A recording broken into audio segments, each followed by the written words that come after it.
Guys আশা কৰো সকলোৱে ভালে আছে। আজি ভিডিওটো অতিকে গুৰুত্বপূৰ্ণ কিয়নো যি সকলো মোবাইল নাম্বাৰ ইলেক্ট্ৰিচিটি বিলৰ হৈতে আপোনাৰ কনজিউমাৰ নাম্বাৰ হৈতে যদি মোবাইল নাম্বাৰ আপডেট নাই অথবা আপডেট আছে বেলেগ নাম্বাৰ আপডেটেড হৈ আছে তো হেতু আপুনি কেনেকৈ চেঞ্জ কৰিব আপোনাৰ লেটেষ্ট মোবাইল নাম্বাৰ হৈতে লিংক কৰিব আৰু এটো লিংক কৰাটো অতিকে গুৰুত্বপূৰ্ণ কিয়নো আপোনাৰ যেতিয়া বিল পেমেন্ট কৰিব আপোনাৰ লাইন বিল দিব অথবা আপোনাৰ যেতিয়া লাইন বিল বনাব অফিসৰ পৰা লগে লগে আপুনি এলাৰ্ট পাব এটা এসএমএছৰ জৰিয়তে আপোনাৰ কিমান টকা আপোনাৰ বিল দিলে কিমান টকা আপোনাৰ বিল কাটিলে গটেইখিনি ডিটেইলছ আপুনি মেছেজত পাই যাব লগে লগে তো হেতু কৰাৰ কাৰণে फ्रेंड्स যেটো আপোনাৰ মেইন অফিশিয়াল ওয়েবসাইট হয় ইয়াত কিন্তু আপুনি এইটো লিংক নাপায় কত মোবাইল নাম্বাৰ আপডেট কৰাৰ কাৰণে মই হেতু স্পেশালি এইটো কোম্পানীক মই কন্টাক্ট কৰিছিলো কন্টাক্ট কৰাৰ পিছত তেওঁলোকে এটা লিংক দিছে মোক হেতু লিংকৰ পৰা গলে আপুনি কৰিব পাৰিব ইয়াত কিন্তু কোনো এনেকুৱা ধৰণৰ লিংক নাই তো ভিডিওটো প্ৰথমৰ পৰা শেষলৈ চাওক আৰু এটো কৰাৰ কাৰণে কোনো কম্পিউটাৰ দৰকাৰ নহয় फ्रेंड्स আপুনি মোবাইল ফোনে দি কৰিব পাৰিব তো হেতু কৰাৰ কাৰণে ভিডিও ডেসক্ৰিপচনত লিংক দি আছে হেতু লিংকত ক্লিক কৰিলে ডাইৰেক্ট ইয়াত আহি পাব অহা পিছত फ्रेंड्स ইয়াত কনজিউমাৰ নাম্বাৰ আপোনাৰ যেটো লাইন বিলৰ 12 অংকৰ যেটো নাম্বাৰ হয় কনজিউমাৰ নাম্বাৰ সেই নাম্বাৰটো ইয়াত এন্টাৰ কৰিব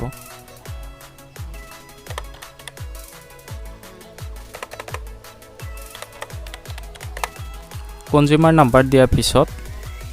ইয়াত ক্লিক কৰি দিব এৰোত ক্লিক কৰাৰ পিছত আপোনাৰ কাৰ নামত লাইন যেটো মিটাৰটো আছে কাৰ নামত মিটাৰ আছে হেতু ইয়াত দেখা পাব আৰু আপোনাৰ কানেকশন টাইপ হেতু ইয়াত দেখা পাব আৰু फ्रेंड्स চাওক এই যেজন লোক ইয়াৰ কিন্তু মোবাইল নাম্বাৰ এটো তেখেতে এটো কাৰ নাম্বাৰ নাজানি কিন্তু এটো নাম্বাৰ আপডেটেড হৈ আছে তো এটো চেঞ্জ কৰা আজিকালি কিন্তু फ्रेंड्स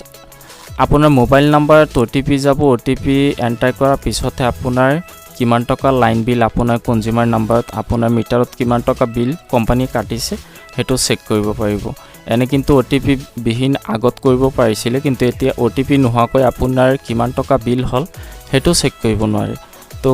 মোবাইল নাম্বাৰটো আপডেট কৰাটো অতিকে গুৰুত্বপূৰ্ণ আপুনি কৰি লওক মোবাইল ফোনে দি কৰক এটো স্টেপ একি স্টেপ তো ইয়াত আপোনাৰ মোবাইল নাম্বাৰ অলৰেডি এটা দিয়া আছে কিন্তু এইটো নাম্বাৰ কিন্তু এখেতে নহয় ই নাজানে তো এইটো নাম্বাৰটো ডিলিট কৰি দিব ইয়াৰ পৰা আপোনাৰ যদি না মোবাইল নাম্বাৰ লিংক নাই তেতিয়ালে ইয়াত এমটি আহিব ইয়াত আপোনাৰ মোবাইল নাম্বাৰ নতুন যেটো মোবাইল নাম্বাৰ দিব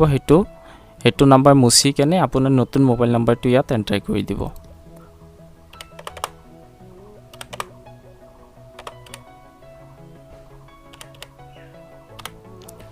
মোবাইল নাম্বাৰ দিয়াৰ পিছত फ्रेंड्स ইয়াত আপোনাৰ ইমেইল আইডি দিব পাৰে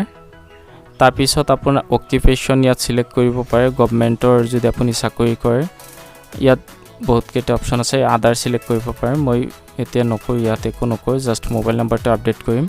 আধাৰ নাম্বাৰ লিংক কৰিব পাৰে আপুনি ইয়াত ৰেজিষ্টাৰত ক্লিক কৰিব ৰেজিষ্টাৰত ক্লিক কৰাৰ লগে লগে फ्रेंड्स আপুনি যেটো নতুন নাম্বাৰ দিলে হেতু নাম্বাৰত কিন্তু এটা ওটিপি যাব সেই ওটিপিটো এন্টাৰ কৰিব লাগিব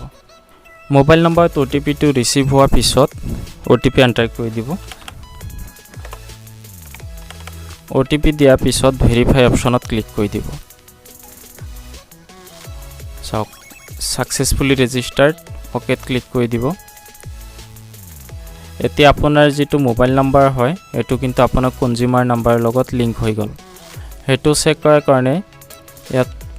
ইয়াত আপোনাৰ ভিউ ইলেক্ট্ৰিচিটি বিল এটো অপচনত ক্লিক কৰিব এতিয়া আপোনাৰ ইয়াত কনজিউমাৰ নাম্বাৰটো আকৌ দি দিব লাইন বিলটো চেক কৰাৰ কাৰণে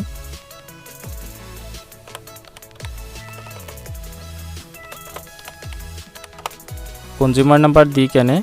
ইয়াত ক্লিক কৰি দিব এতিয়া চাওক নাম্বাৰটো লিংক হৈ গৈছে কিন্তু এতিয়া কিন্তু फ्रेंड्स আপুনি যেটো নতুন নাম্বাৰ ৰেজিষ্টাৰ কৰিলে মাত্ৰ হেতু নাম্বাৰত ওটিপি যাব সেই ওটিপিটো এন্টাৰ কৰি দিব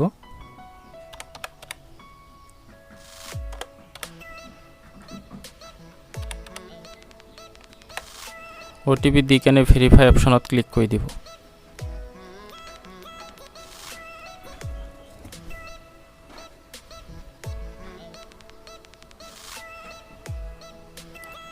ওটিপি ভেৰিফাইড সাকসেসফুলি আপোনাৰ এনেকে মোবাইল নাম্বাৰ দি ওটিপি ভেৰিফিকেশন কৰাৰ পিছতে আপুনি লাইন বিল চাব পাৰিব আৰু লাইন বিল দিব পাৰিব আপুনি ওটিপি বিহীন লাইন বিল চাবও নোৱাৰে লাইন বিল দিবও নোৱাৰে ইয়াত চাওক লাইন বিল আহি গৈছে কোনটো ডেটত আপোনাৰ বিল কাটিছে কোনটো তাৰিখৰ ভিতৰত আপোনাৰ বিল দিব লাগিব আৰু ডিউ বিল এমাউন্ট এটো পে কৰিব লাগিব আপোনাৰ 1557 টকা ইয়াৰ পৰা আপুনি ডাউনলোড অপচনত ক্লিক কৰি পিডিএফ কমপ্লিট লাইন বিলটো আপুনি ডাউনলোড কৰি ল'ব পাৰে তো এইখিনি আছিল প্ৰসেস